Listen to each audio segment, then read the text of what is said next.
स्वीटी की दो बहुएं होती हैं। बड़ी बहू का नाम स्वीटी होता है और छोटी बहू का नाम मोनिका। बड़ी बहू स्वीटी खाना बहुत अच्छा बनाती थी और घर का सारा काम भी बहुत अच्छे से कर लेती थी। और वहीं छोटी बहू मोनिका जो ना तो ठीक से खाना बना पाती थी और ना ही घर का कोई काम कर पाती थी। एक दिन स्वीटी अपनी सास के भैया और भाभी के लिए खाना बनाती है। अरे वाह, मजा ही आ गया आज तो। पार्वती, ये तुमने खाना कहाँ से मंगाया? इतना अच्छा खाना, इतनी अच्छी खुशबू, पेट तो भर गया लेकिन नीयत नहीं भर रही। अरे भैया, खाने के साथ साथ आप तो धोखा भी खा गए। ये खाना मेरी बड़ी बहू स्वीटी ने बनाया है। अरे क्या खाना बनाया है स्वीटी ने? स्वीटी बहू, तुम तो खाना बहुत अच्छा बनाती हो। स्वीटी के हाथों के खाने की तारीफ तो हमारा पूरा खानदान दूर दूर तक करता है। सब बहुत पसंद करते हैं उसके हाथ का खाना। सभी स्वीटी के खाने की बहुत तारीफ कर रहे थे, लेकिन मोनिका को इस बात से बहुत जलन हो रही थी। वो मन ही मन बहुत किलस रही थी कि सभी उसकी जेठानी के खाने की तारीफ कर रहे थे और वो सोचती है, ऐसा भी क्या अमृत बना दिया जेठानी जी ने जो सभी उसके खाने की तारीफ करते थक नहीं रहे। ऐसे ही एक रोज स्वीटी खाना बना रही होती है और सबको खिलाती है। सभी उसकी बहुत तारीफ करते हैं। एक दिन स्वीटी का पति रमेश उससे बोलता है, स्वीटी, जो तुम मुझे लंच में खाना देती हो ना, उसे खाकर भी मैं भूखा ही रह जाता हूँ। लेकिन मैं तो बहुत अच्छे से आपका लंच तैयार करती हूँ। अरे वो क्या है ना,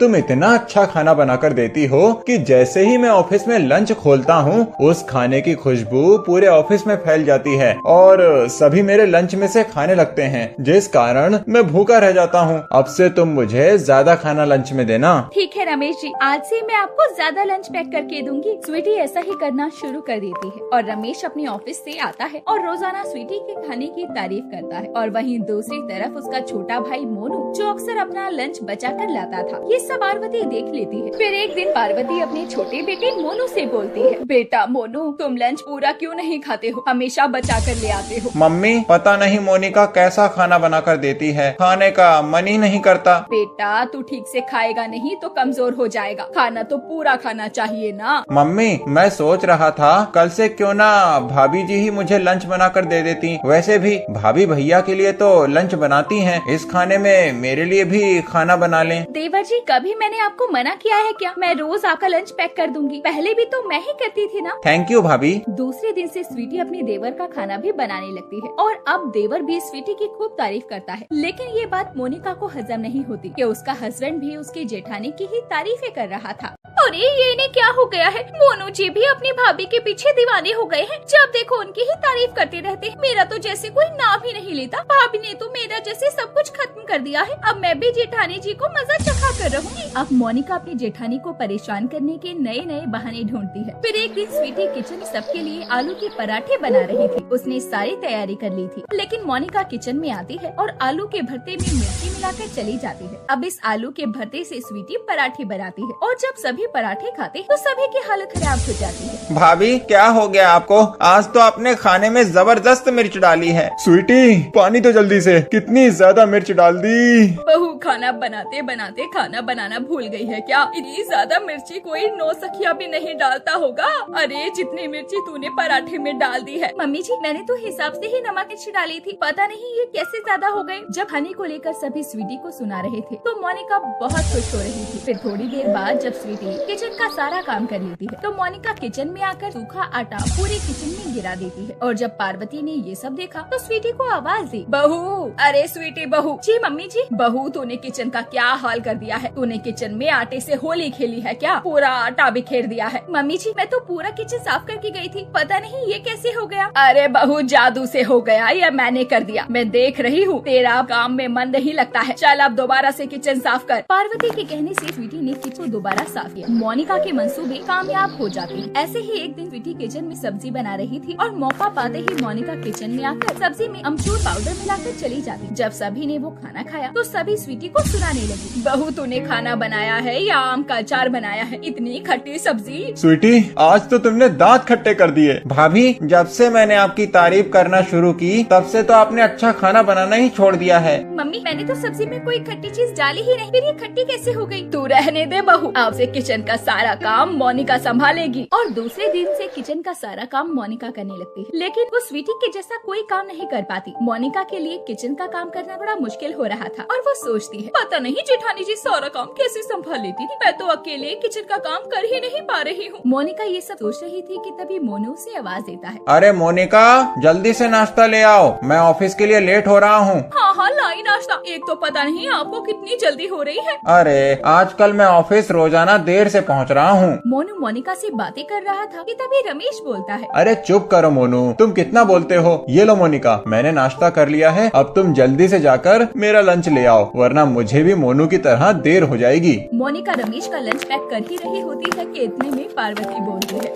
बहू, अरे मोनिका बहू, आज चाय मिल जाएगी के नहीं। मोनिका किचन में से ही आवाज देती है, अभी लाई माँ जी। मोनिका को काम करते देखकर स्वीटी अब सास से जाकर बोलती है, मम्मी जी मोनिका तो काम कर रही है, मैं आपको चाय बना कर ला दूं? अच्छा ठीक है। स्वीटी किचन में जाती है, उसे देखकर मोनिका बोलती है, जेठानी जी आप किचन में क्या कर रही हैं? वो मोनिका तुम बिजी हो तो मैंने सोचा मैं मम्मी जी के लिए चाय बना दूं। वैसे भी किचन को संभालना किसी एक के बस की बात नहीं है। ये तो आप ही कह रही हो जेठानी जी। वैसे 2-4 दिन में मुझे समझ आ गया कि मैंने जो आपके साथ किया वो ठीक नहीं था। क्या? मैं कुछ समझी नहीं, क्या मतलब है तुम्हारा? तो मेरे कहने का मतलब है कि माँ जी और घर वालों ने आपके साथ में अच्छा नहीं किया। आप अच्छा खाना बनाती हो, अब 100 दिनों में एक दिन गलती हो भी जाती है, इसका मतलब ये तो नहीं कि आपको सजा दी जाए। मोनिका ऐसा बोलकर चली जाती है, लेकिन स्वीटी को ये समझने में जरा भी देर नहीं लगती जो भी उसके साथ हुआ वो मोनिका ने किया था। उधर मोनिका को भी समझ आ गया था कि वो अकेले किचन को नहीं संभाल सकती। तभी मोनिका अपनी सास पार्वती के पास जाकर उसे सब सच्चाई बताने वाली होती है कि तभी स्वीटी उसकी बात को काट कर बोलती है, मोनिका बोलो जो तुम बोलने आई थी। मम्मी जी मोनिका ये बोलना चाहती थी कि आज से किचन हम दोनों मिलकर संभालेंगी। किचन को संभालना किसी एक के बस की बात नहीं है, हम दोनों मिलकर काम करना चाहती है। अरे तुम दोनों मिलकर काम करो या अकेले काम करो, किचन तुम्हारा है, ये घर तुम्हारा है, मुझे तो बस खाना अच्छा चाहिए। ये कहकर पार्वती वहाँ से चली जाती। आपने जानबूझकर मेरी बात काटी ना, आप जानती थी ना मैं माँ जी से क्या कहने आई थी। देखो मोनिका इस बात को यही खत्म कर दो, आज से हम दोनों मिलकर काम करेंगे और किचन को मिलकर संभालेंगे। आप बहुत अच्छी है भाभी, मुझे माफ कर दीजिए। मोनिका ने स्वीटी से माफी मांगी और उसके बाद से दोनों किचन का काम मिलकर संभालने लगी। अगर आपको हमारी ये कहानी पसंद आई हो तो इस कहानी को लाइक करें और अपने दोस्तों से शेयर करें और हमारे चैनल को ऐसी ही कहानियाँ देखने के लिए सब्सक्राइब कर लें। एक गांव में हेमा नाम की औरत रहती थी जिसके 2 बेटे थे। एक का नाम था अजय और दूसरे का नाम था विजय। बड़े बेटे अजय की शादी उमा नाम की लड़की से हुई थी जो दिखने में बहुत सुंदर और घमंडी थी। ओ माँ, तूने फिर से किचन में सब कुछ खुला छोड़ दिया? हाँ माँ जी, क्या हुआ बताइए? आप तो बस रोज सुबह से ही चिल्लाने लगती हो, अब क्या हुआ है? खाने में देख छिपकली गिर गई है, अब ये खाना फेंकना पड़ेगा। कितनी बार बोला है खाना ढक के रखा कर। तो क्या हुआ माँ जी, एक टाइम का ही तो खाना है, छिपकली गिरा हुआ खाना तो नहीं खा सकते ना। हेमा का दूसरा बेटा अपनी पत्नी के साथ दरवाजे पर खड़ा होता है। माँ देख, मैं तेरे लिए दूसरी बहू ले आया। हेमा और उमा दोनों ही किचन से बाहर आकर देखते हैं कि विजय शादी करके एक लड़की को अपने साथ लाया था जिसका नाम नैन्सी था, जो दिखने में इतनी सुंदर तो नहीं थी पर वो अमीर घर की होते हुए भी बहुत समझदार थी। बेटा ये कौन है, ये किस परिवार से है? तूने बिना कुछ देखे समझे शादी कर ली?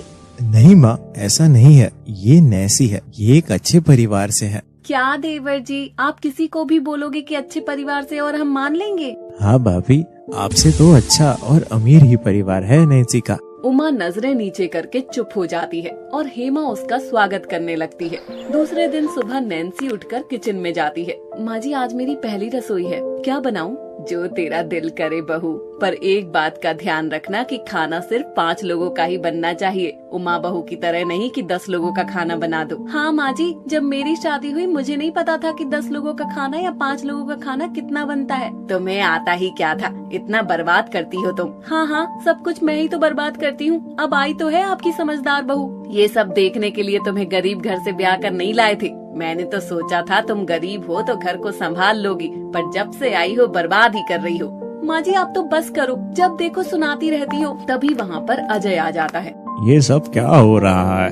देख ले बेटा, तेरी पत्नी कैसे सुन रही है। क्या हुआ जो तुम माँ जी को उल्टा जवाब दे रही हो? सुन लो जी, आप घर की बातों में बीच में ना बोलो तो अच्छा होगा। इसने अपनी शक्ल देखी है, होगी ये अमीर घर से, पर मैं अपनी रसोई में ऐसे कुछ नहीं करने दूंगी, और ये मेरी रसोई में गई तो मैं रसोई को आग लगा दूंगी। ये क्या कह रही हो बहू, दिमाग तो सही है तुम्हारा। ऐसे करता देख हेमा अपनी दोनों बहू को रसोई में अलग अलग कर देती है। उमा को एक शानदार रसोई मिलती है और दूसरी तरफ नैन्सी को एक छोटा सा कमरा मिलता है जिसमें एक मिट्टी का चूल्हा और कुछ मिट्टी के बर्तन रखे होते हैं। नैन्सी उसे छोटी सी रसोई में ही अपना गुजारा करने लगती है। ऐसे ही समय बीतता है। फिर एक दिन, बहू तेरा ध्यान कहाँ है, देख दूध सारा निकल गया है। अरे माँ जी थोड़ा ही तो निकला है, कोई बात नहीं, फोन पर जरूरी बात कर रही थी इसलिए ध्यान नहीं रहा। उमा किचन में दूध उबालते समय फोन पर बात करने लगती है, जिस कारण से दूध पूरे किचन में गिर जाता है। थोड़ा सा दूध गिरा है, पूरे किचन में दूध गिरा हुआ है, और तू बोल रही है कि थोड़ा सा ही गिरा है। उमा अपनी सास को किचन से बाहर निकालते हुए बोलती है, माँ जी आप बाहर जाइए, यह किचन आपको साफ करना है। एक तो सारा दूध गिरा दिया और ऊपर से बातें बना रही है। हाँ ठीक है, कर रही हूँ साफ। उमा दूध साफ कर रही होती है कि तभी वहाँ पर नैन्सी आ जाती है। भाभी थोड़ी चीनी मिलेगी, मेरी रसोई में चीनी खत्म हो गई है। नैन्सी तो फिर से आ गई मेरे किचन में, मैंने तुझे मना किया था ना। भाभी वो मैं चीनी लेने आई थी, विजय ने बोला था भाभी से ले आओ। हमने कोई धर्मशाला खोली है क्या जो चीनी बांटेंगे।